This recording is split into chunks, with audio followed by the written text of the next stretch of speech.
All right. Hello, everyone. My name is Anna. I am the lead for the Microsoft Tech community, and I am joined by Paul Swider. Am I pronouncing that correctly, Paul? You are Paul Swider. Okay, good, good.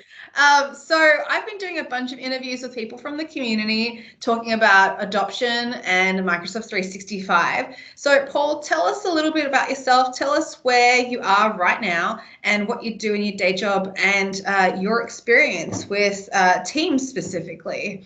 Sure. Yeah. So again, Paul Swider, and I'm based out of Boston, and that's where I am today for this meeting.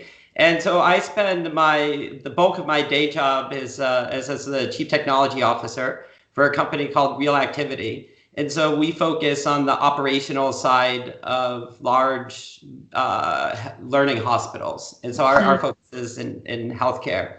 And so from a Teams perspective, I would submit that's where our interest lies, is in the healthcare space, and as well as building out on Teams as a platform. Awesome. That's fantastic. So, sounds like, you have a specialty in healthcare. So obviously, the audience that you tend to focus on in terms of users are probably healthcare professionals. So with your experience in rolling out Teams, how do you, where do you start in terms of trying to facilitate the needs of the organization and the users themselves?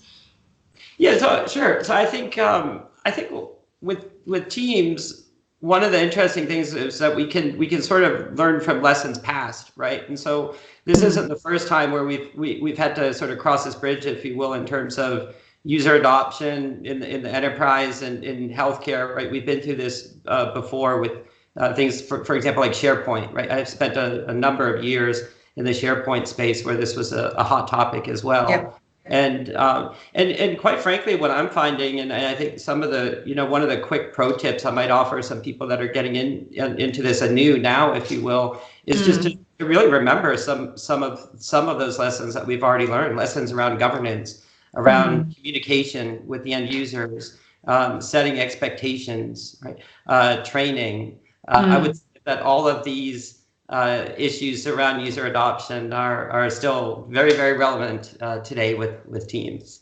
Yeah.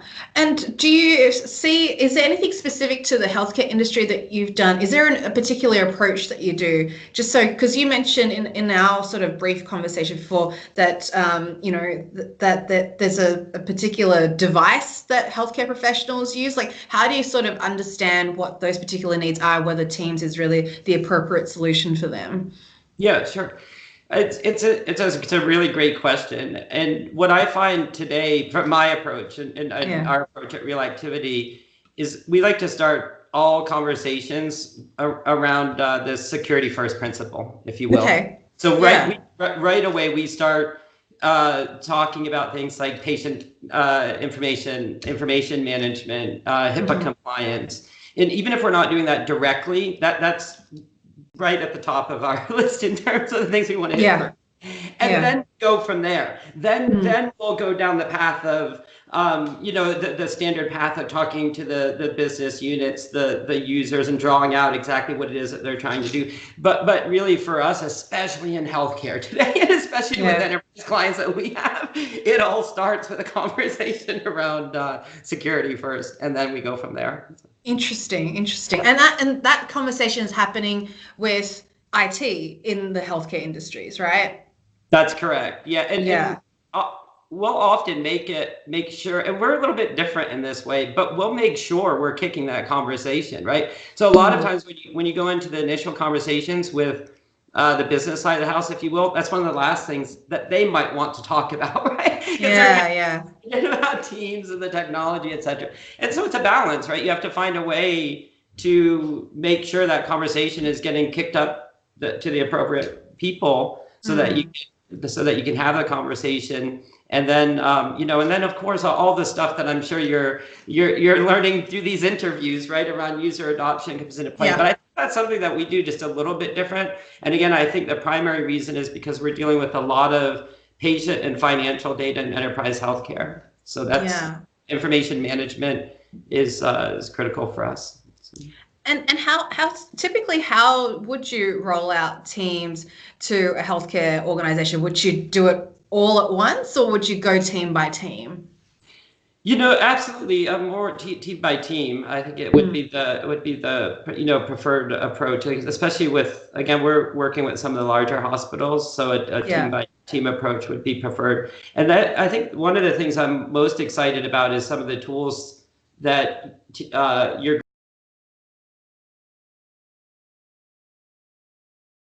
management and deployment, using these new profiles that we can use to push out. And again, forgive me if I'm not completely up to speed. I've just started looking at some of this stuff myself, but that's really impressive for me to be able to see that that's the direction that we're heading in, and that will certainly help. To use some enterprise tools that the platform has available to help us do that group by group and feature by feature, if you will. Okay. And so it sounds like you're pretty excited about the extensibility of Teams as a platform. What really, is there something specific about healthcare that really, where you can see that potential in terms of seizing a particular opportunity in the healthcare industry or solving a particular problem that they have, that the extensibility of Teams could provide? Yeah, frankly, I think it's wide open. One of the things, I'm just so excited to be involved with a bunch of investment in Teams, but there's also a big, I'm sure you're aware, there's a big investment in healthcare from Microsoft right now. So when you pair those two, the platform with the investment in the industry, it's amazing the stuff that we're already seeing. So from a team perspective, where I see a lot of value is both on the clinical and the operational side of healthcare. So on the clinical side, I certainly see a lot of value. We're already seeing demos of this, for example, where customers like Allscripts and Cerner are integrating Teams so that the providers can actually consult together on the record and work with notes. And they're actually integrating Teams through the Epic API into the patient record. So they're actually working with the patient data directly. So on the clinical side, there's wins all over the place in terms of collaboration and working together as a team. Now, on the operations side, we have the same opportunities, because which is allowing us to successfully compete against Salesforce, right, and build these business apps in healthcare, which is exciting. They just released, I don't know if you saw, but the new bot for healthcare that allows you to self-diagnose. And they also released the healthcare accelerator for Dynamics. So, and when you take the Teams part, there's the new Dynamics integration with Teams, and you put all that together. I mean, you can pretty much run a hospital, right? Then you just need to integrate in the pharmacy. So you can tell I'm excited. No, there's a lot of opportunities. I think you're really underselling it, really. So it sounds to me that, it sounds like, especially in the healthcare industry, it's a no-brainer to be looking at the opportunity, the different ways to develop on Teams. So I don't know how many healthcare professionals are also developers at heart, or even just dabble on the side. What would you do if there was someone in the org who wanted to extend on Teams on their own? I mean, you would want them to partner with IT, of course, but how would you recommend someone in that industry think about that? Yeah, so it's I think one of the things that's making it easier to give people the tools or that message is the ease of integration with the SharePoint through SPFX and the new Dynamics integration. So what I've been doing is, depending on which camp people fall in, if they're doing more stuff on Dynamics or more stuff on SharePoint, then I explain to them how they can build out the SPFX web parts and then use Teams as a single pane of glass to then display that, as part of whatever app or solution they're trying to build. So I think that's the easiest way to get some of the citizen developers involved and some of the more the business developers. But that said, I don't want to underestimate the enterprise IT involvement, because I think Team opens up a whole new set of opportunities that we saw with SharePoint maybe 10 years ago, right? I mean, at least that's my opinion, my perspective. Okay. And so that kind of leads me into the topic of governance, because there's a lot of people who are in IT who are a little bit more reticent to, well, more wanting to have more control, right? Yep. They don't want to like just let everyone go crazy and be able to do everything they want. So what are sort of some best practices that you've seen from a governance point of view? Yeah, I really like the pattern that you guys actually use at Microsoft, where you have some higher level governance at the company level. And forgive me if I'm misstating this. My understanding, you have some governance at the company level, and you certainly have some other governance at the IT level. But once you get down to this departmental level and sort of the work group level, then you're empowering people to just do whatever they need, right? And to have the tools that they need for work. So I like that methodology, if you will, or and how you get there. I guess that would be specific to your industry or organization. Again, we start any process for us. Again, it starts with security first, and then we try to figure out the logistics of how we're going to, what features and how it will be deployed. Yeah. So it sounds like to me a real winner is the fact that you can develop some really custom solutions on Teams, and that's probably going to be the stickiest thing when it comes to getting an organization or a team to be fully deployed on Teams. Is there, for some people who don't have that option and want to just use Teams out of the box, would you say that there are still some things that they can do to really drive more adoption of Teams? Like, is it more vanilla in terms of training, internal communications? What would that look like? Yeah, I think I can speak from my personal experience, and I can tell you that for me, one thing that made a big difference is when I adopted Teams myself. So, and I had to fully make that commitment myself, right? I think sometimes, even as technology officers or consultants, we find ourselves sort of in the middle. And I know that for me, when I fully committed to trying to move my top 10 projects and communications to Teams, and to really live out of Teams for those projects, then what happened is I began to have a better appreciation for this new wave of collaboration, if you will. Like, what does it really mean to not be using email when you're working as a team? And so, without going into details of mechanics of governance, I think maybe I would just offer that personal tip that worked really well for me. And then now that I use it, I love it just as a user at this point. Like, now I'm getting it, and I'm already seeing, like, even just with our small startup, I'm already seeing the value. Yeah. So I'll offer that as my tip, if you will.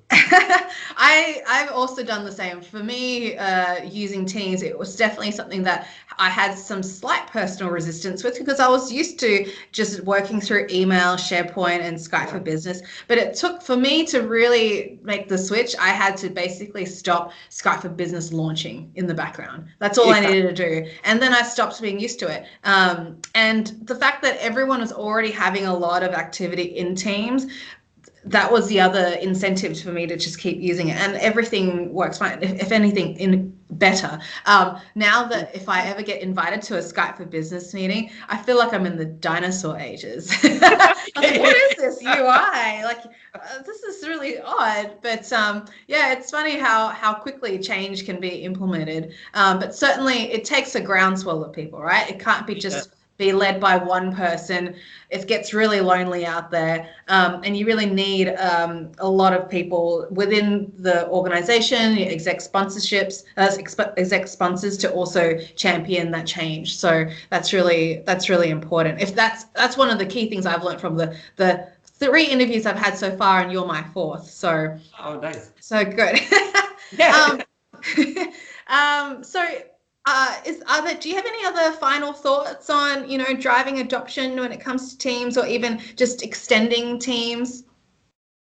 Not really. It's been a great conversation. Other than just keep it up. I mean, honestly, I just really, I'm so excited about the new messaging, not only from Teams, but with just Microsoft 365 in general and Teams, and I'll just let those be my final thoughts. I'm looking forward to an amazing year this year with Teams. It should be good. Yes, 2019.